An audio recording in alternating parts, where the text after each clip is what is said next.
Swastiastu. Om Swastiastu. Selamat pagi pemirsa Bali TV dimanapun Anda berada. Senang sekali pagi ini saya Agung Mia kembali dapat menjumpai pemirsa dalam Dialog Gatra Praja.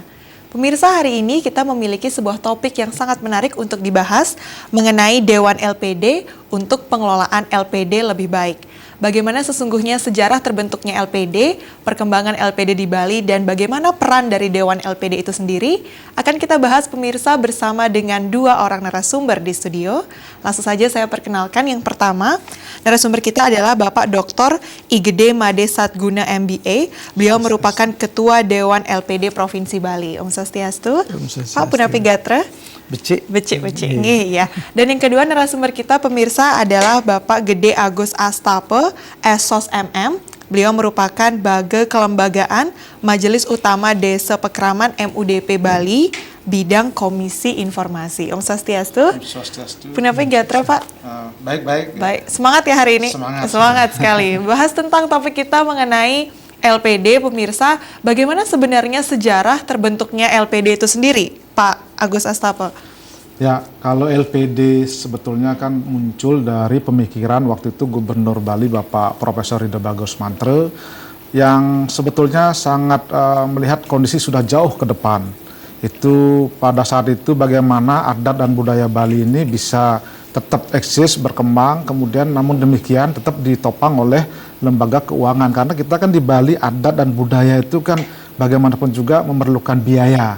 Kan tidak mungkin dari negara sepenuhnya akan membantu pengembangan dan pelestarian adat dan budaya. Nah, pada saat itulah pada tahun 1984 pada tanggal 1 November itu Pak Gubernur kala itu mengeluarkan SK tentang pembentukan LPD. Jadi ada 8 proyek percontohan LPD yang ada di Kabupaten seluruh Bali pada saat itu dengan memberikan dana sekitar 2 juta. Kemudian dari masing-masing Pemda tingkat 2 juga memberikan bantuan dana sekitar 2,6 juta. Jadi modal awal LPD ketika itu adalah sekitar 4,6 juta.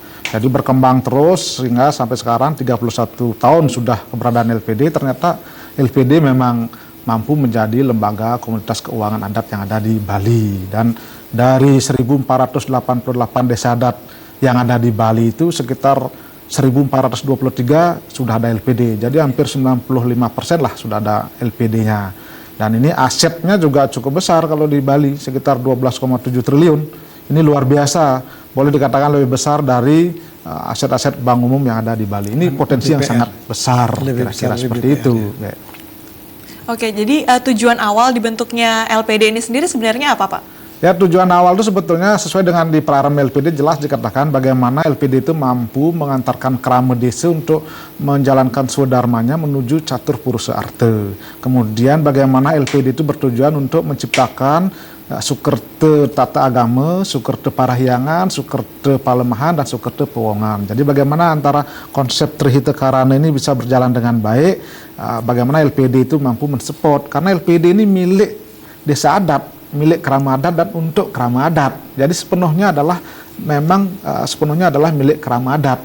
Bagaimanapun juga pengelolaan dan juga apa yang didapatkan di LPD itu sepenuhnya dikembalikan kepada desa adat. Jadi tergantung dari kemampuan desa adat. Kalau memang pengelolanya bagus, kemudian dukungan dari kerama adat juga bagus, ya desa adat itu bagus berkembang. Dan harus diakui memang beberapa LPD ada juga yang masalah. Nah, itu mungkin komitmen dari kerama adat setempat. Oke, saya ke Pak Satguna. Pak, tadi sudah dipaparkan sejarah dan juga tujuan dari LPD itu sendiri.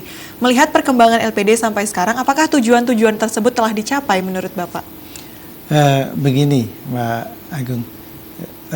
Sebagian yang diinginkan itu sudah sebenarnya dicapai, namun karena adanya perkembangan terakhir yang menjadi trigger atau backdrop dari lahirnya Dewan LPD, yaitu keluarnya Undang-Undang Nomor 1 2013 tentang LKM yang pasal 39 ayat 3 itu memberikan pengecualian kepada LPD dan diakui keberadaannya berdasarkan hukum adat. Ini artinya negara dan pemerintah itu memberikan kewenangan penuh, semacam otonomi bagi desa adat di Bali untuk mengatur lembaga LPD ini, mengatur sendiri. Nah, ini dari aspek hukumnya ada latar belakang seperti itu. Kebetulan juga dengan naiknya Pak Jokowi sebagai Presiden RI yang mempunyai strategi Trisakti dan pembangunan ekonomi berbasis ekonomi kerakyatan, ini ketemu. Iya, ketemulah di sini. Ditahan dulu Pak, nanti ekonomi kerakyatan akan kita bahas lagi. Pemirsa jangan kemana-mana, kami akan segera kembali.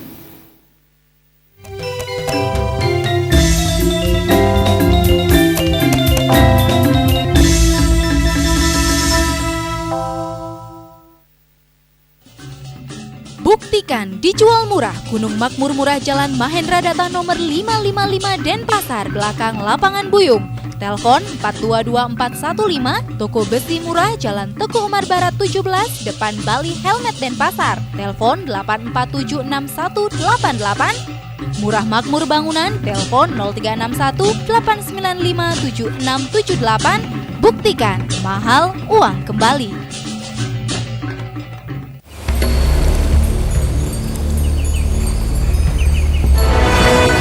Sekolah Bina Tunas, binaan Imade Arjaya, berkomitmen mencerdaskan kehidupan bangsa sejak usia dini. Playgroup, TK, SD, dan TPA. Cita-cita mulia Sekolah Bina Tunas mencetak SDM unggul yang mampu bersaing dalam kancah internasional di era globalisasi. Mari genggam dunia bersama Sekolah Bina Tunas. Penyelenggaraan pendidikan berkualitas mampu merubah nasib bangsa.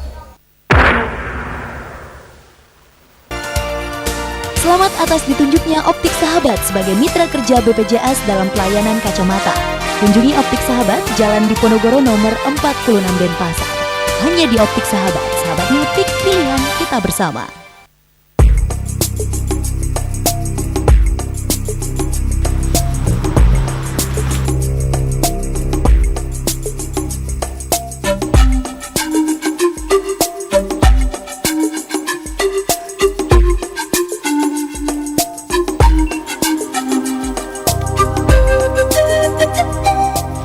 Bisa tolong pakai tas kain saya saja, tidak usah pakai kresek. Tidak perlu langkah yang sulit untuk menyayangi bumi kita. Jika satu orang di bumi ini mengurangi penggunaan tas plastik, maka akan banyak ekosistem yang terselamatkan.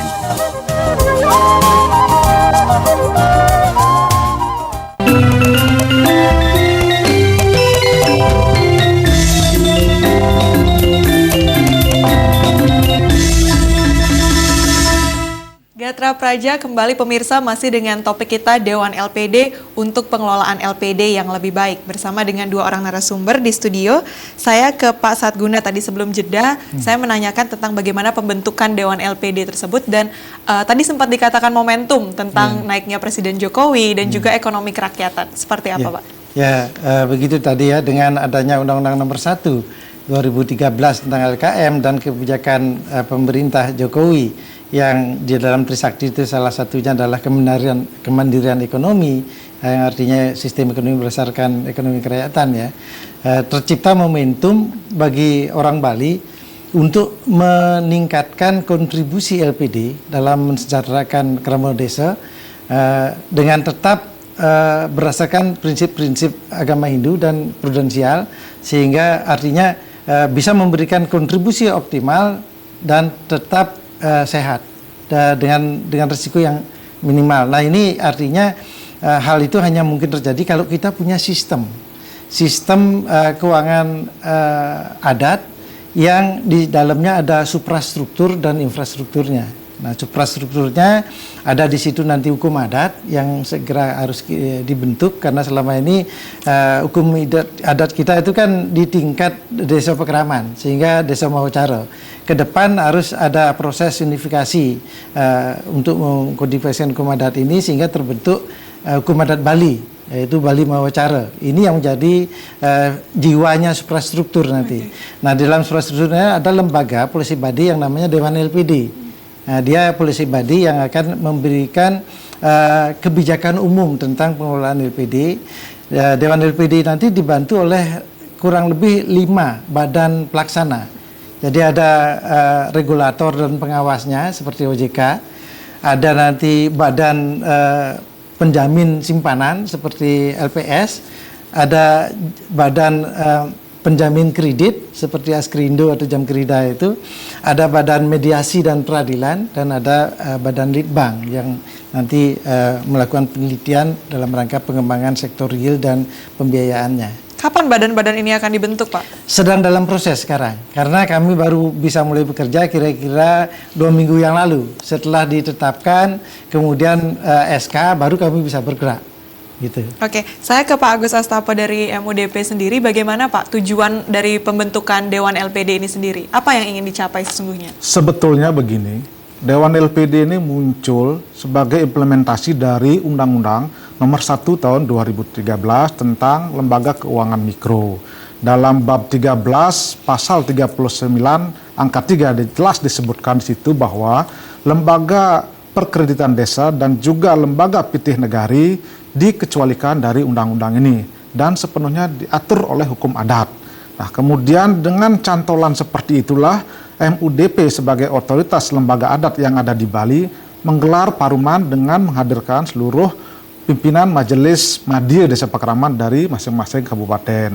Dalam paruman agung yang ketiga tanggal 8 Agustus 2014 di Wiswosabe pada saat itu diputuskan bahwa akan dibentuk, kemudian diputuskan semacam pararem LPD.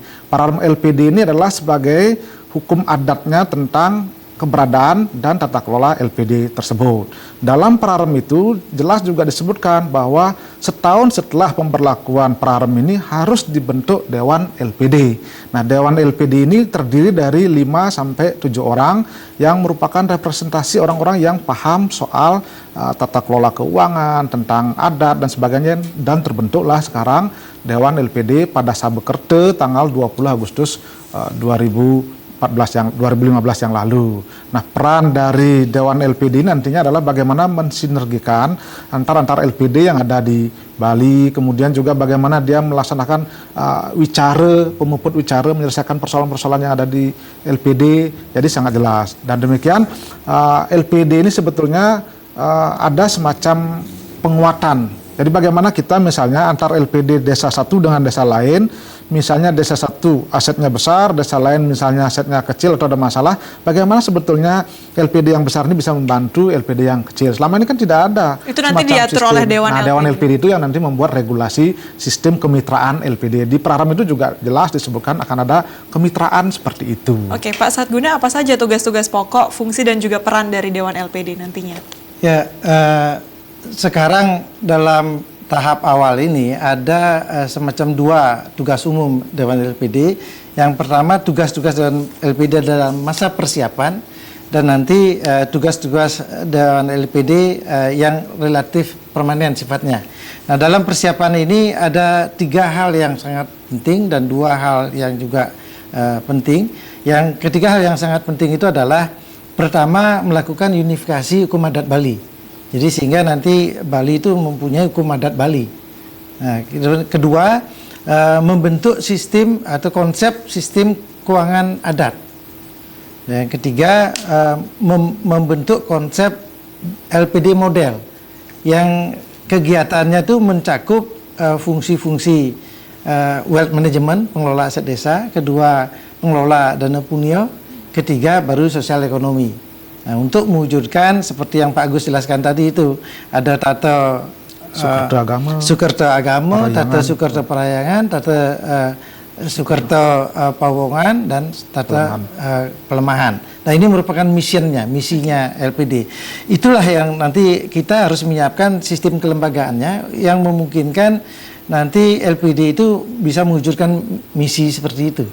Itu kira-kira tugas. Ada 2 tugas tambahan, yaitu nanti sosialisasi dan koordinasi dengan berbagai pihak terkait, termasuk pihak BKS dan LPD yang selama ini mengelola, ya, dan juga Pemda ya, sebagai hostnya selama ini, dan juga otoritas. Nah, ini kami sudah juga ke Bank Indonesia, dan nanti siang kita akan ke OJK dan berbagai pihak terkait yang relevan seperti DPD misalnya. Nah, dan tugas yang terakhir yaitu melakukan sosialisasi dan pelatihan, karena dengan sistem yang baru, dengan LPD model yang baru akan terjadi gap dalam berbagai aspek. Nah, ini kami harus menyiapkan modul-modul pelatihan untuk mengisi gap itu. Gap apa yang kira-kira terjadi nanti, Pak? Akan ada pertama misalnya information gap. Kami harus membuat database informasi yang bisa memungkinkan LPD itu beroperasional secara optimal sehingga memberikan kontribusi optimal. Kedua, capacity gap. Jadi kelembagaannya, kapasitasnya, misalnya sistem akuntansinya, IT sistemnya gitu. Kemudian yang ketiga capability gap namanya, yaitu kompetensi misalnya. Jadi harus di pengurusnya harus di-upgrade kompetensinya dengan kalian-kalian yang dibutuhkan sehingga bisa melaksanakan tugas-tugas sesuai dengan konsep LPD model yang akan kami bentuk itu. Dari MUDP sendiri bagaimana melihat proses sosialisasi yang sedang dilaksanakan oleh Dewan LPD ini? Ya, begini, kalau MUDP sebetulnya kan berdiri tahun 2004, jauh sebelum adanya LPD. Nah, jauh sebelum ada LPD itu tentu ada lembaga-lembaga lain yang telah membina dan melakukan pengawasan terhadap LPD hingga besar seperti sekarang. MUDP sangat berterima kasih kepada lembaga-lembaga tersebut, termasuk juga kepada Pemda yang sangat perhatian dan konsen bahwa dengan bantuan, dengan binaan, dan juga dengan peranan pengawasan LPD bisa tumbuh. Di situ juga ada lembaga-lembaga lain yang waktu itu diatur dengan Perda, ada semacam LPD, kemudian juga ada BKS. Ini nanti juga MUDP akan merangkul itu. Bagaimana kita bersama-sama, bersinergi, bekerja sama. Sekarang dengan adanya Dewan LPD ini, bagaimana lembaga-lembaga yang selama ini sudah melakukan pembinaan kepada LPD hingga besar seperti sekarang ini, kita harus ajak sama-sama. Karena bagaimanapun juga ini adalah milik kita bersama, milik kerama adat, milik masyarakat Bali. Karena kalau LPD ini misalnya sampai ada masalah, tentu akan berpengaruh terhadap sektor perekonomian dengan aset yang sangat besar. Nah, sekarang kita akan melakukan sosialisasi dengan mengundang beberapa misalnya majelis-majelis desa pekraman di masing-masing kabupaten. Kita akan terus sosialisasi bagaimana Dewan LPD ini bisa menjelaskan tentang tugas dan perannya tersebut. Kemudian juga nanti dalam Pesamuan Agung juga akan kita laksanakan seperti itu laporan-laporan terkait dengan apa yang sudah kita lakukan di MUDP termasuk membentuk Dewan LPD ini. Karena mungkin ada sebagian kita yang masih pemahamannya masih belum sama, karena LPD itu sepenuhnya adalah milik desa adat. Bagaimana berdesa adat, prajuru adat itu melakukan pengelolaan terhadap LPD itu sepenuhnya melalui hasil paruman dari desa adat tersebut. Jadi kita kita koneksinya adalah dengan desa-desa pekraman tersebut. Oke, tadi menarik juga ada yang disampaikan Pak Satguna tentang dalam masa persiapan ini salah satu tugas Dewan LPD adalah ingin mengusahakan unifikasi hukum adat Bali. Kalau tanggapan dari MUDP sendiri gimana? Oh iya, itu pasti terus berproses karena kan di Undang-Undang Nomor 1 2013 itu jelas cantolannya bahwa LPD dan lembaga pitih negari itu dilindungi oleh hukum adat. Nah, kalau kita sekarang bicara hukum adat Bali itu seperti apa? Kan belum ada. Kalau kita bicara masing-masing desa adat punya itu perarem hukum adat, aweg-aweg, tapi itu adalah desa mau cara. Tapi kalau kita bicara Bali mau cara, ya itu yang belum ada dan itu sudah diputuskan dan mudah-mudahan lah dalam waktu sampai akhir tahun ini sebetulnya bisa kita klopkan. Sebetulnya hukum adat Bali itu kan adalah hukum yang disarikan dari hukum-hukum atau aweg-aweg yang ada di masing-masing desa adat, kemudian diunifikasi seperti dikatakan dari Pak Gede tersebut. Sehingga dan saya yakin di MUDP dengan beberapa ahli-ahli Nayake yang sudah berkumpul, kemudian juga ada tokoh-tokoh lain dari tokoh-tokoh kita di Bali, saya pikir hal ini bisa segera dilaksanakan hukum adat Bali tersebut. Oke, terkait sosialisasi Pak Satguna, bagaimana sosialisasi ke LPD-LPD yang ada di desa-desa terkait adanya Dewan LPD ini? Kami sudah membahas rencana program sosialisasi ya beberapa waktu yang lalu. Nanti akan ada semacam seminar yang kita mengundang semua LPD seluruh Bali secara kloter ya, karena jumlahnya banyak 1423 dan juga bendesa adat alitnya dan bendesa adat Madianya sekaligus. Dan mungkin juga termasuk nanti karo ekonomi di masing-masing kabupaten ya. Nah, di situ kita akan mempresentasikan konsep sistem keuangan adat dan bagaimana LPD ke depan. Gitu, sehingga terjadi kesamaan pemahaman bahwa ini adalah peluang untuk memperkuat ketahanan ekonomi Bali yang berbasis perekonomian desa pekraman. Jadi kira-kira ada ke depan. Tadi lupa saya, Mbak Mia tadi nanya juga tugas Dewan LPD itu tadi persiapan ya. Nanti dalam jangka panjang intinya Dewan LPD ini kan policy body, sehingga tugas utamanya nanti adalah pertama merumuskan kebijakan umum dan strategi jangka panjang pengembangan LPD, sehingga dia tetap bisa mengadaptasi perkembangan dalam mewujudkan misinya ya. Terus kedua, memonitor dan mengevaluasi kinerja badan-badan pelaksana, seperti pengawasnya apa sudah bagus misalnya, apakah badan penjamin simpanannya sudah bekerja efektif nggak, dan seterusnya seperti itu. Kemudian menjadi juga point of contact bagi berbagai stakeholder. Jadi misalnya Bank Indonesia sebagai otoritas sistem keuangan kalau ingin mengetahui bagaimana kondisi sistem keuangan adat di Bali, sistem LPD ini, nah kamilah point of contact-nya. Gitu. Kami bisa memberikan informasi keluar. Sejauh ini bagaimana koordinasi dengan Bank Indonesia dan juga OJK sendiri, Pak? Ya, kami sudah audiensi ke Bank Indonesia karena kami menyadari Bank Indonesia sebagai otoritas sistem keuangan. Kami sudah menjelaskan bahwa MUDP sebagai majelis adat, otoritas adat tertinggi, telah membentuk Dewan LPD dengan tugas-tugas yang telah saya jelaskan tadi, sehingga bisa direcognize oleh Bank Sentral bahwa LPD sebagai suatu sistem itu akan ada yang lola sistemnya maupun individual LPD-nya. Jadi nanti siang kita akan bertemu lagi dengan OJK dengan yang sama, kami akan menjelaskan apa yang akan kami lakukan dan supaya terdapat juga kesepahaman, karena begini, BI OJK itu mempunyai terikat juga dengan yang disebut SKB dengan penegak hukum, yaitu kepolisian dan kejaksaan.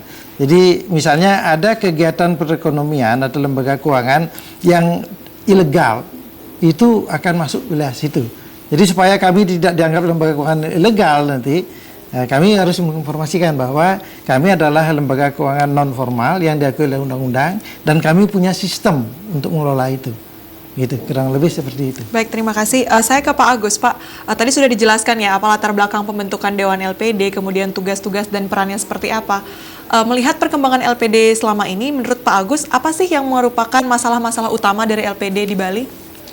Ya, kalau kita dari Majelis Utama Desa Pekraman memang sesuai dengan hasil paruman yang ketiga tanggal 8 Agustus 2014, sesungguhnya tata kelola LPD selama ini kan boleh dikatakan diawasi dan dibina oleh sebuah lembaga LPD tersebut. Nah, melalui paruman itulah sebetulnya sudah dijelaskan juga ditegaskan bahwa masing-masing LPD di desa adat wajib untuk melakukan registrasi ke MUDP Bali. Nah, saat ini sudah kita lakukan sosialisasi itu. Memang kita masih menunggu dari masing-masing desa Pekraman untuk melaporkan tentang LPD yang ada di desa Pekraman tersebut. Karena harus disadari bahwa LPD itu adalah sepenuhnya milik Desa Pekraman. Itu. Kemudian Desa Pekraman itu adalah ada prajuru, ada bendesa di situ. Nah, kemudian sebagai lembaga otoritas boleh tertinggi adat di Bali tentu MUDP. MUDP ini melaksanakan paruman, melaksanakan membentuk Dewan LPD kan tentu juga atas aspirasi dari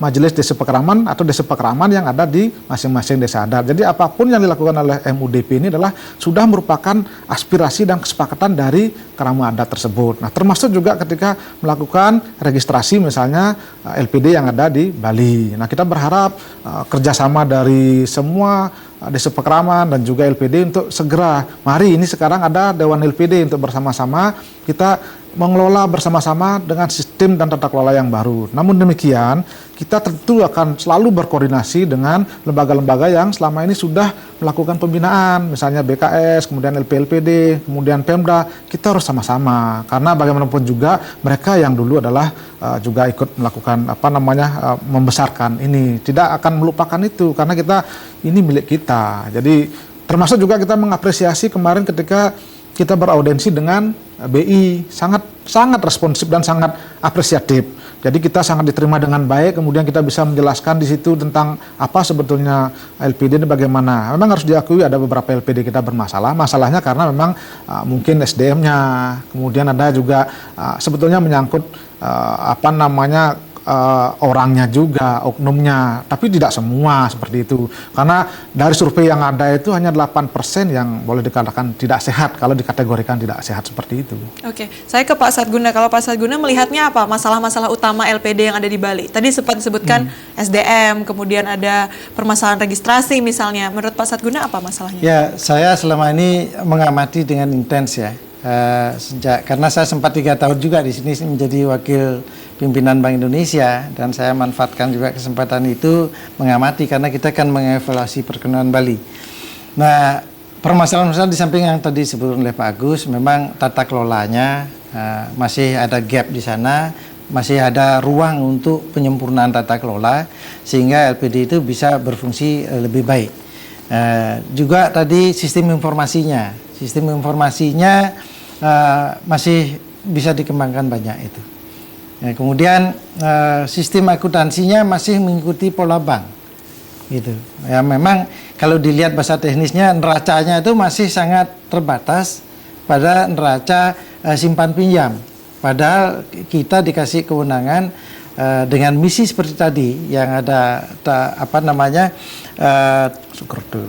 Sukerta yang 4 kategori itu mestinya neracanya bisa diperluas. Nah, ini peluang yang besar untuk bisa mencapai tujuan akhir. Jadi nanti ke depan LPD itu orientasinya bukan profit motif, dia bukan lembaga profit motif seperti bisnis komersial. Dia adalah lembaga sosial keagamaan, sehingga nanti ukuran kinerjanya adalah sejauh mana LPD itu bisa menopang terwujudnya kemandirian ekonomi desa Pekraman dengan kesejahteraan yang lebih tinggi. Nah, ini gap yang mungkin paling esensial ya, yaitu namanya strategic gap itu kalau bahasa strategic gap yang besar. Kalau Pak Satguna sendiri melihat bagaimana kemampuan dari lembaga-lembaga ataupun pengawas-pengawas di masing-masing LPD di desa itu, apakah sudah cukup kemampuan dari SDM-nya? Ya, kalau begini Mbak Mia, LPD adalah lembaga keuangan, dan lembaga keuangan dimanapun di seluruh dunia itu bergerak di bidang risiko dia mengelola risiko, dan risiko ini adalah suatu hal yang sangat kompleks, maka di bank ada risk management dia. Dari sisi itu memang ada gap jelas itu, perlu waktu dan perlu program yang intensif untuk meningkatkan kapasitas dan kapabilitas LPD untuk mengelolanya. Kalau saat ini masih besar gapnya, saya lihat masih besar gapnya, sehingga timbul berbagai permasalahan LPD itu sumbernya antara lain dari sana, di samping integritas pengurusnya ya. Oke, gitu. Nanti kita akan bahas integritas pengurus dan permasalahan-permasalahan yang ada. Setelah lagi pemirsa jangan kemana-mana, kami akan segera kembali.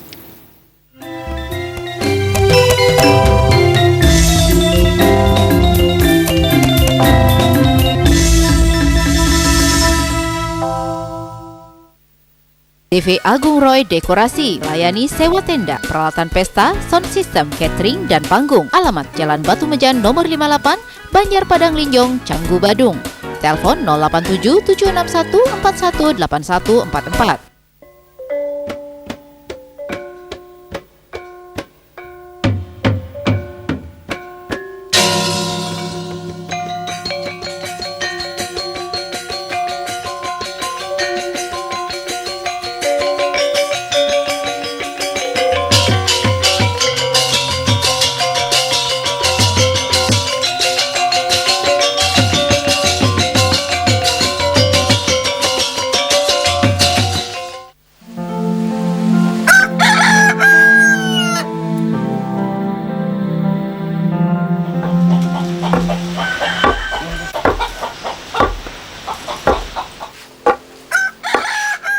Kenapa beli bani paling bani?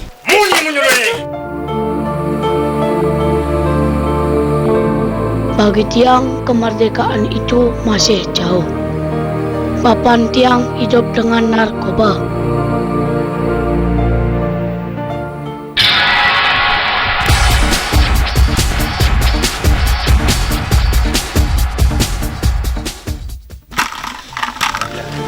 Bagi tiang kemerdekaan Nike masih sebatas cita-cita.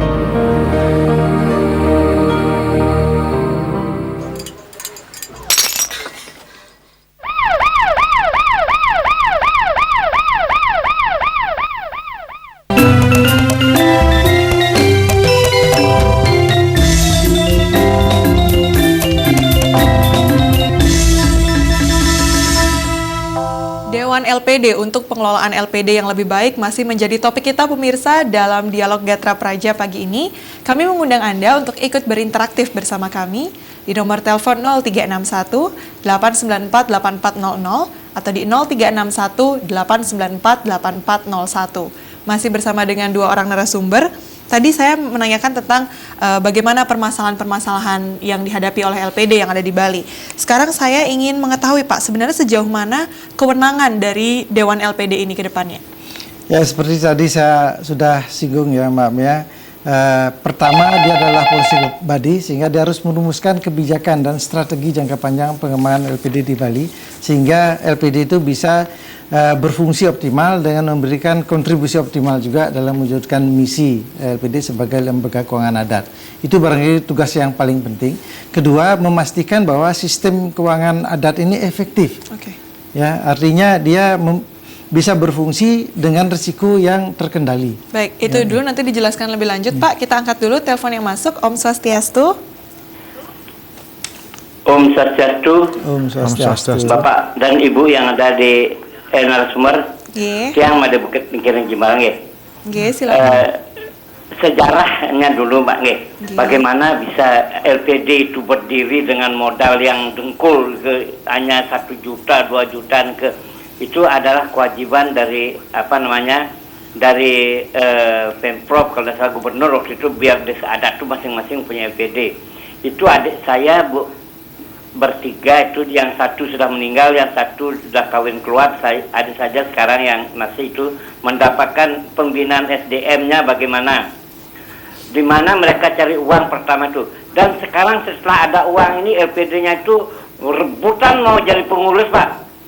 Nah ini apa yang terjadi sekarang? Dulu saat LPD itu ada di desa kami Pak ya, semua pemasukan uang baik kelurahan, baik desa adat, baik apapun itu masuk ke LPD semua untuk kesejahteraan nanti pada masyarakat kita. Karena kelurahan itu orang kita juga punya gitu Pak. Nah sekarang gimana? Kelurahan lain benarannya. Di satu sisi desa adat saya Pak di Jimbaran ini juga kena sampai Pak. Dia mau membuat bendahara sendiri, sehingga uangnya itu dikelola sendiri oleh desa adat. LPD-nya gimana? Baik. Pada triliunan miliaran uang LPD di Jimbaran. Terima kasih Pak. Terima kasih Om Santi Om. Terima kasih Pak Made di Jimbaran sudah bergabung pagi ini dalam Dialog Gatra Praja. Langsung kita lanjutkan telepon berikutnya. Om Swastiastu. Assalamualaikum warahmatullahi wabarakatuh. Salam perkenalan buat narasumber Abah, orang Jawa Barat yang sudah tinggal di Bali ini dan mencari nafkahnya dari TN Travel, bukan mau takabur ya. Pernah antar provinsi Pak, cuman lebih lama di Bali sekarang. Abah sangat terkesan dengan adanya LPD di Bali ini dan tidak ada di provinsi lain atau kabupaten lain di Indonesia ini. Karena Abah sendiri merasakan ya, fungsi manfaat dari LPD ini boleh dikatakan lembaga keuangan desa yang lahir batin Pak untuk warga, untuk warga setempatnya atau yang lainnya. Jadi sangat mendukung apa yang akan ditingkatkan, terutama SDM-nya, manajemen keuangannya dan sebagainya. Dan mudah-mudahan dalam waktu dekat diakui oleh Bank Indonesia atau OJK sebagai lembaga tidak ilegal tapi legal dan satu-satunya di Indonesia yang harus dipertahankan Pak di Bali. Tapi ada satu hal sarana mungkin Pak. LPD ini harus jadi memajukan ekonomi kerakyatan yang didengungkan oleh Presiden kita. Caranya yang mungkin menahan lajunya perkembangan atau pembukaan supermarket yang sudah jor-joran Pak. Tidak ada di jalan utama, malah di jalan akses desa ke jalan utama itu sudah ada supermarket yang kelihatannya memang untuk orang yang melepas memanfaatkan tanahnya untuk dikontrak atau dijual mungkin menguntungkan, tapi dampak dari pembukaan supermarket itu banyak warung yang ekonomi kerakyatnya, pemberdayaan ekonominya malah jadi turun. Baik, terima kasih. Gitu ya. Terima kasih Abah di ini. Badung sudah ikut bergabung pagi ini di Dialog Gatra Praja. Kita lanjut ke telepon berikutnya, Om Swastiastu. Om Swastiastu. Selamat pagi Pak Sutaya. Ya, jadi kita bersyukur sebenarnya itu kita memiliki lembaga keuangan khusus untuk desa ya. Jadi tujuannya adalah lain itu bagaimana berikan kesejahteraan kepada masyarakat terutama kamu ya. Tetapi ada kesan ini ya. Jadi kesan itu sebenarnya adalah pengelolaan pertama itu kurang transparansi, kurang terbuka ini. Jadi kesannya itu jadi LPD itu adalah milik daripada kelompok itu ya. Jadi mungkin ya orang-orang yang memang punya wewenang di bidang itu. Nah itu kesannya. Jadi walaupun kita tahu bahwa jadi LPD sebagian besar di Bali itu sudah maju sekali itu sampai ya setiap tahun dapat sisa hasil usaha sampai sekian miliar itu. Terus yang kedua, nah ini ya dari sisa hasil usaha itu, nah semestinya nah ini harus itu dimanfaatkan itu demi satu untuk kesejahteraan masyarakat, dan yang kedua, nah ini tidak bisa lepas juga pembangunan. Nah pembangunan di sini itu kesannya juga tidak seimbang, lebih menekankan kepada masalah fisik itu ya. Padahal kita Bali itu yang ya notabene ini adalah punya budaya gitu ya, punya seni dan juga masalah pendidikan. Nah sehingga nah kesannya jadi walaupun sudah ada tempat-tempat suci yang masih bagus itu masih itu diprioritaskan ya. Malahan itu kalau pasaran yang sangat memerlukan dana ini sangat kurang. Terus yang ketiga ini masalah ya dana sosial ya. Jadi untuk ya kepada anak-anak yang kurang mampu, yang cacat, orang tua yang tidak terurus dan terlantar itu kurang sekali ya. Nah ini perlu gitu karena tujuan daripada DLPD ini kan untuk itu ya. Nah mudah-mudahan lah nanti itu akan bisa berubah. Nah sehingga betul-betul lah jadi DLPD adalah milik daripada masyarakat Kerama Bali. Baik, ya, terima kasih Om Santi Om. Terima kasih Pak Sutaya di Singaraja sudah ikut bergabung bersama kami.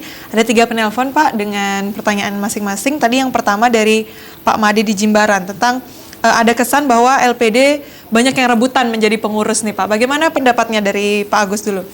Ya betul, memang LPD ketika awal-awalnya mungkin tahun 84 itu tanggal 1 November kita berdiri pertama kali di Bali, itu memang tidak semua orang mau menjadi pengurus. Bahkan waktu itu bendese-bendesenya mencopot orang-orang yang mau jadi pengurus. Jadi 2-3 orang bahkan pemuda-pemudanya misalnya seperti di Kedonganan itu dicopot siapa yang kira-kira mau. Nah sekarang begitu besar ya memang banyak orang yang mulai tergiur. Saya mengikuti betul kasus di Jimbaran itu karena saya juga orang Jimbaran, Pak Made Bukit tadi memang asetnya sangat besar.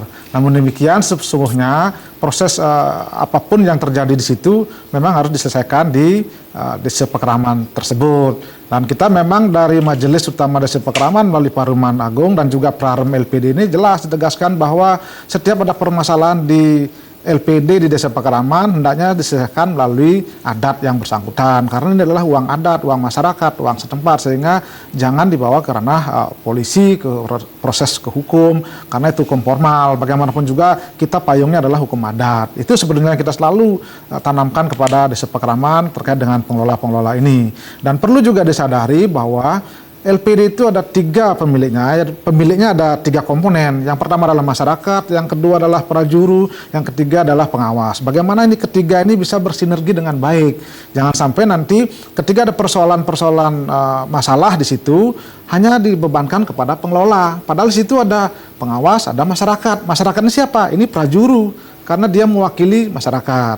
Nah kemudian yang kedua tadi salah Pak Abah itu. Payung hukumnya LPD itu jelas, Undang-Undang Nomor 1 Tahun 2013 tentang Lembaga Keuangan Mikro itu jelas sekali bahwa LPD dicantumkan di situ. Jadi tidak betul kalau misalnya LPD tidak memiliki payung hukum. Itu sebabnya makanya kita di MUDP membuat hukum adat dan membentuk sekarang Dewan LPD. Itu sudah jelas bahwa Anda jangan khawatir, LPD itu memang lembaga payung hukumnya ada. Terus kemudian yang terakhir terkait dengan misalnya adanya peningkatan ke masyarakat, misalnya LPD ada beberapa supermarket dan sebagainya. ada beberapa LPD yang mampu melakukan inovasi dengan baik, misalnya seperti di Jimbaran, dia membuat LPD mat untuk mengantisipasi masuknya supermarket yang berinteraksi dengan nasional. Itu sebetulnya penguatan perekonomian desa, dan saya pikir nanti desa adat, masing-masing desa adat akan membuat perarem bagaimana mentameng atau memproteksi agar perekonomian desa itu kuat dengan ditopang oleh LPD tersebut. Kira-kira demikian. Tadi Pak Sutaya juga sempat menanyakan tentang ada pengelolaan LPD tersebut ada kesan kurang transparansi nih milik kelompok tertentu saja. Pak Satguna gimana? Baik, tadi terkait dengan pertanyaan yang dijawab tadi oleh Pak Agus juga ya. Di perbankan pun sebagai analoginya, banyak orang ingin jadi pengurus bank ya, jadi direksi bank karena dilihat wah pakai dasi, pakai jas, gajinya besar kan gitu. Tapi orang jarang yang memahami bahwa mengelola bank itu pekerjaan yang sangat berat dan berisiko tinggi di situ. Nah di LPD pun begitu. Kalau di perbankan ada proses screening yang ketat ya dari otoritas, sehingga yang untuk menjadi pengurus itu harus dia mempunyai integritas yang tinggi dan mempunyai kompetensi yang akan diproses oleh otoritas melalui proses yang disebut fit and proper test. Nah, ke depan kita juga akan seperti itu. Boleh, itu suatu hal yang bagus kalau Kromo Desa ingin menjadi pengurus LPD, itu bagus sekali, cuman harus mengikuti aturan main nanti. Akan ada proses fit and proper. Jadi desa adat akan mengajukan calon-calonnya, nanti badan pengaturan dan pengawasan yang akan men-screening mereka, melakukan fit and proper, sehingga diperolehlah orang-orang calon pengurus yang mempunyai integritas tinggi dan kompetensi yang tinggi sesuai dengan tugasnya nanti, kebutuhan tugasnya. Lalu transparansi, tadi saya singgung juga, salah satu nanti tugas Dewan LPD adalah memastikan bahwa LPD di dalam suatu sistem dikelola dalam sistem yang tata kelolanya namanya macro governance efektif, dan juga tata kelola di micro governance-nya, tata kelola di tingkat individual LPD-nya itu juga bagus ya, berdasarkan konsep-konsep good corporate governance ya, di mana di dalamnya ada transparansi. Harus ada transparansi nanti. Bagaimana proses pengambilan keputusannya harus jelas dasarnya. Ada laporan kepada Dewan LPD, laporan kepada badan pengawas, laporan kepada desa pekeraman sendiri. Itu akan menjadi mekanisme transparansi, sehingga tidak boleh lagi ada hal-hal yang tersembunyi kecuali rahasia LPD seperti rahasia bank. Gitu. Kira-kira seperti itu. Oke, kalau terkait dengan pembangunan untuk dari LPD sendiri memberikan dana sosial, kemudian membantu pembangunan seperti apa? Sebetulnya gini, dalam perarem LPD dan juga mungkin di Perda yang mengatur sebelumnya sudah jelas dikatakan bahwa jadi keuntungan LPD itu 60% adalah untuk penguatan modal, kemudian 20% adalah untuk kepada desa adat, kemudian 5% adalah untuk dana sosial, dan 5% adalah kepada terkait dengan dana pembinaan, dan 10% untuk pengelola. Jadi 20% itu dana masuk ke desa adat. Nah, sepenuhnya nanti diserahkan kepada desa adat apakah itu digunakan untuk melakukan pembangunan infrastruktur terkait dengan parahyangan, palemahan, dan powongan, itu sepenuhnya kepada desa adat. Jadi itu sebenarnya sudah diatur. Jadi 20% itu dana keuntungan sudah masuk ke desa adat. Baik, semakin menarik dialog kita, nanti kita lanjutkan lagi. Pemirsa jangan kemana-mana, Gatra Praja akan kembali sesaat lagi.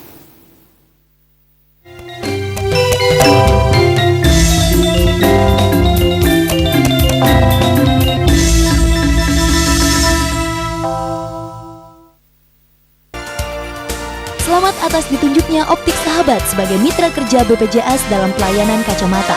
Kunjungi Optik Sahabat, Jalan Diponegoro nomor 46 Denpasar. Hanya di Optik Sahabat, sahabatnya optik pilihan kita bersama.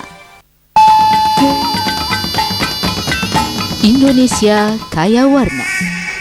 Saksikan warna budaya silat ngibing dari Perguruan Pencak Silat Setia Jaya Sunda, Kecamatan Jatihandap, Bandung. Selasa 15 September 2015 pukul 17 WITA dalam The Color of Indonesia.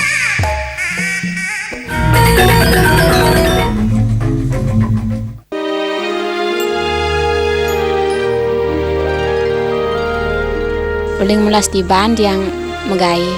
Tiang belajar wenta nak ngajin penghasil tiang setiap hari 5.000. Banten tiang lacure puniki. Nah, buku sengakit dan ninga dan bisa ngomong ani lacurang di tiang dados jatmo. Setengah jam setelah lahir ternyata penatian ko lahir nih dan kelainan.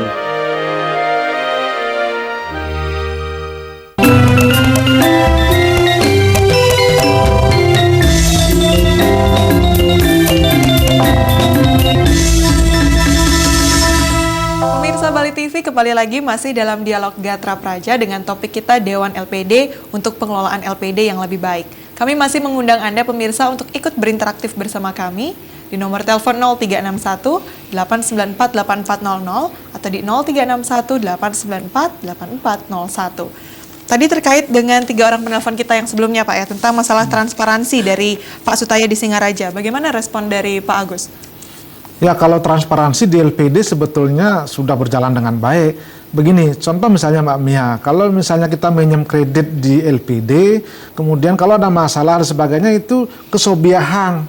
Artinya dijelaskan, diumumkan di Banjar masing-masing. Itu kan ada rekomendasi dari mungkin Banjar masing-masing. Karena bagaimanapun juga kita di adat itu lebih takut loh dengan sanksi adat daripada sanksi proses hukum formal itu loh. Misalnya di sanksi adat bahwa si Anu tidak membayar kredit sekian bulan nunggak sebelum galungan diumumkan, kan malu luar biasa. Apalagi nanti sampai hukuman adatnya adalah kespekang karena dia berulang-ulang melakukan masalah di LPD kemudian tidak membayar dan sebagainya. Nah, seperti itu. Misalnya itu salah satu. Kedua, misalnya ketika bagaimana kerama adat tersebut merasakan manfaatnya keberadaan LPD. Misalnya ada produk-produk LPD yang berguna. Misalnya ketika ada orang meninggal, LPD datang untuk berikan sumbangan. Nah, kalau ada warga yang tidak nabung misalnya, tidak bergabung di LPD itu, dia tidak dapat sumbangan itu, dia pasti secara psikologis malu, kok saya tidak dikunjungi oleh pengurus LPD, kenapa?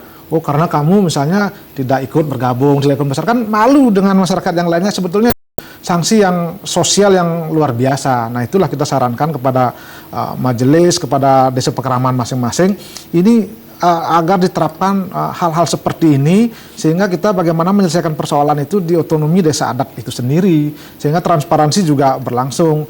Harus diakui memang ada beberapa memang transparansi itu tidak berjalan oleh pengelola dan sebagainya. Namun seperti yang kita jelaskan tadi, ada 3 di situ, ada pengelola, pengurus, ini pengawas, dan masyarakat. Masyarakat ini adalah prajuru. Ini sebetulnya yang sudah berkoordinasi untuk menerapkan bahwa sesungguhnya kalau orang-orang yang mengajukan kredit menyampaikan sesuatu di LPD itu, inilah yang bertugas untuk menetapkan itu. Demikian. Dari Dewan LPD sendiri bagaimana ke depannya dengan adanya sanksi adat ini, kemudian juga harapan dari masyarakat tadi tentang LPD mampu memajukan ekonomi kerakyatan, membantu kesejahteraan, seperti apa? Ya, saya ingin atur nuhun Abah, kumaha damang kabarna. Jadi betul Abah, keberadaan LPD ini dan juga ke depannya nanti memang niatnya adalah di satu pihak memperkuat perekonomian rakyat di tingkat desa pekeraman, dan di lain pihak juga sekaligus melestarikan dan memperkuat adat. Nah, ini yang barangkali esensi dari keberadaan kami, dan kami sudah bergerak ke arah sana. Kemudian mengenai transparansi tadi dan sanksi adat ya. Jadi begini, karena LPD ini diatur di dalam suatu sistem lembaga keuangan berbasis adat, sehingga apapun yang terjadi di situ yang berkaitan dengan kegiatan LPD itu kalau ada dispute atau sengketa harus ditangani sendiri, karena di self regulating organization namanya. Sehingga nanti di bawah Dewan LPD itu ada badan mediasi dan peradilan. Jadi kalau ada permasalahan nanti entah itu antar kerama desa LPD dengan kerama desanya, antar pengurus dengan pegawainya, antar LPD yang satu dengan LPD yang lain misalnya, itu harus diselesaikan sendiri. Nah, nanti tentu ada proses investigasi dan sanksinya akan dikenakan oleh adat yang menjadi pemiliknya. Tuan rumahnya LPD itu kan adat itu, desa adat itu. Jadi kira-kira seperti itu arahnya. Oke, berarti sudah ada badan tersendiri di bawah Dewan ya, LPD. Kita akan mendesain ada badan mediasi dan peradilan yang menangani itu. Oleh karena itu perlu ada hukum adat Bali. Sekarang yang berurinya sudah di tahun lalu dirumuskan oleh MUDP yang disebut Praram LPD. Ini ke depan kita sempurnakan supaya mampu memayungi semua proses yang ada di bawahnya, termasuk proses peradilan itu. Oke, melihat kasus-kasus yang terjadi selama ini, misalnya ada beberapa oknum yang tidak baik dalam mengelola dana-dana LPD, dari MUDP sendiri melihat bagaimana efektivitas nantinya badan mediasi dan peradilan yang dimiliki oleh Dewan LPD ini? Ya, sebetulnya begini, kalau terkait dengan adanya beberapa masalah di LPD itu kan seperti yang sudah kita jelaskan tadi, itu tidak bisa sepenuhnya diserahkan kepada pengelola. Artinya ada 3 komponen di situ. Yang pertama adalah pengelola, kemudian masyarakat, dan juga pengawas. Kira-kira itu yang 3 orang ini yang harus berkontribusi bagaimana menyelesaikan masalah itu. Sehingga nanti kalau ada masalah-masalah tidak bisa sepenuhnya hanya kepada pengelola. Bagaimana tugas ataupun target jangka menengah dan jangka panjang dari Dewan LPD nanti dijelaskan Pak. Kita angkat dulu telepon yang masuk. Om Swastiastu. Bu. Yes, selamat pagi. Pak Made di Nusa selamat pagi. Tidak saking nusul penitu niki.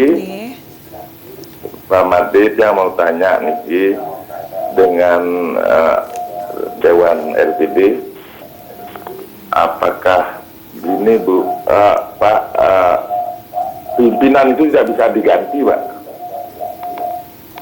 Pimpinan LPD. Ya. Katanya ada undang-undang sampai umur sekian. Dan yang kedua masalah audit, apakah itu bisa audit, Pak? Audit, ya. Gitu, terima kasih Pak. Ini kemampuan pertanyaan yang.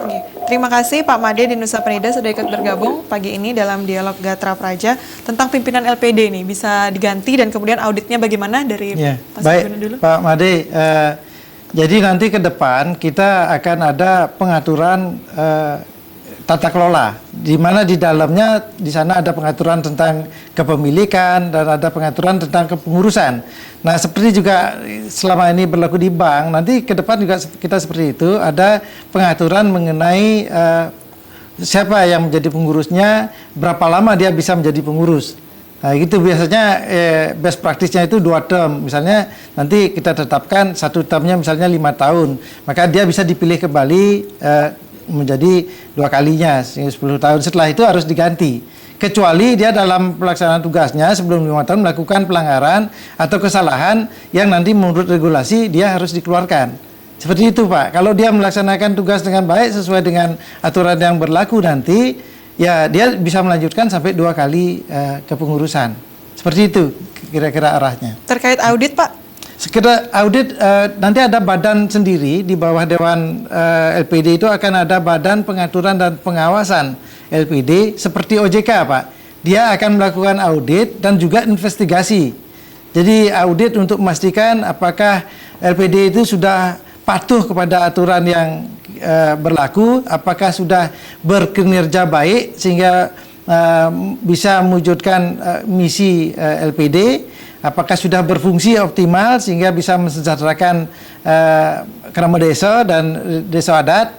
Ya kurang lebih seperti itu. Akan ada audit secara periodik Pak, untuk memastikan tingkat kesehatan dan ketahanan LPD itu sendiri. Kapan Pak kira-kira badan-badan ini akan direalisasikan? Kita sekarang sedang dalam proses karena baru berdiri. Kami juga beberapa hari yang lalu sudah mengumpulkan para pakar dan praktisi nanti yang akan tergabung dalam Dewan Pakar. Itu akan membantu kami karena ini tugas berat, Mbak Ayu, Mbak Mia, tugas berat sehingga mungkin akan pertama konsep kasar dulu sistem LPD dengan kelengkapannya, kemudian mungkin implementasinya bertahap. Kami berharap awal Januari tahun 2016 ini sudah bisa operasional. Ya, awal Januari 2016 mudah-mudahan ya Pak. Mudah-mudahan. Dari MUDP sendiri bagaimana? Terkait dengan tadi bisa diganti atau tidak, dalam Prarem itu jelas ditegaskan bahwa usia maksimal pengelola itu adalah 60 tahun. Kemudian dalam perda yang dijadikan acuan sebelumnya adalah 58 tahun. Nah, proses pergantian ketua LPD apapun pengelola itu hendaknya selalu berbasis kinerja. Kalau kinerjanya bagus, silahkan dilanjutkan. Kalau kinerjanya tidak baik, misalnya silahkan itu paruman, prajuru, kemudian pengawas, disitulah yang menentukan. Karena bagaimanapun juga, ini kan kita mainstream kita, jangan mainstream politik, mainstream demokrasi, murni diterapkan dalam adat itu. Kalau misalnya itu diterapkan, ya memang setiap saat ketua atau pengurus itu akan jungkil balik seperti itu. Karena bagaimanapun juga dulu siapa yang menyangka LPD akan besar begini. Masalahnya sekarang itu juga menyangkut masa depan orang kan. Ketika misalnya dia baru setahun menjabat kemudian harus berganti diganti kemudian bagaimana nasib orang. Nah kemudian kalau kita berbasis kinerja itu yang harus menjadi patokan. Kemudian terkait dengan audit menurut saya masing-masing LPD sudah memiliki audit, ada audit internal, ada audit eksternal. Dan ini sebetulnya sudah sering disampaikan dalam paruman-paruman Banjar, kemudian paruman desa, kemudian di pengurus itu sebetulnya sudah dilakukan. Silakan, mungkin ada beberapa masyarakat yang tidak peduli kadang-kadang, tidak ngeh bahwa sebetulnya mereka sudah melakukan laporan-laporan audit seperti itu. Nah, untuk itulah saya sebenarnya dari Majelis Desa Pekraman berharap bagaimana kita bersama-sama Kerama Adat, Desa Adat untuk membesarkan LPD ini, bahwa LPD ini adalah lembaga keuangan komunitas adat yang berfungsi untuk menopang adat dan budaya Bali. Adat dan budaya Bali. Baik, Ya. dari Pak Satguna sendiri bagaimana Pak dari Dewan LPD, ke depan LPD akan seperti apa dan harapan kepada masyarakat bagaimana? Ya, seperti tadi sudah saya jelaskan, tugas berat nanti LPD ke depan ya. Di satu pihak dia harus mampu mengangkat harkat martabat dan kesejahteraan kerama desa. Di lain pihak dia harus mampu menjaga kelestarian adat Bali. Sehingga LPD ke depan harus dikelola secara profesional dan berdasarkan merit system. Jadi seperti itu, dengan aturan-aturan yang mengikuti best practice. Oke, profesional dan merit system ya Pak Ya. ya. Dari Pak Agus silakan harapan ke depan bagaimana LPD di Bali Pak? Ya, harapan kita tetap LPD dengan adanya payung hukum Undang-Undang 1 2013 ini akan tetap eksis, dan mari kita bersama-sama menjaga LPD ini jangan sampai nanti LPD ini hanya tinggal kenangan seperti di daerah-daerah lain. Karena inilah lembaga keuangan adat menjadi aset kita, duit kita sebagai Desa Pekraman. Demikian mungkin. Terima kasih banyak Pak Agus dan juga Pak Satguna sudah hadir hari ini dalam Dialog Gatra Praja. Menarik pemirsa terkait dengan adanya Dewan LPD ini, mudah-mudahan dapat memberikan kontribusi yang nyata dalam pengawasan LPD. Kemudian ada juga badan-badan yang dibentuk sehingga nantinya LPD dapat memberikan kesejahteraan kepada masyarakat. Saya Agung Mia, pamit undur diri, sampai jumpa. Om Santi Santi Santi Om.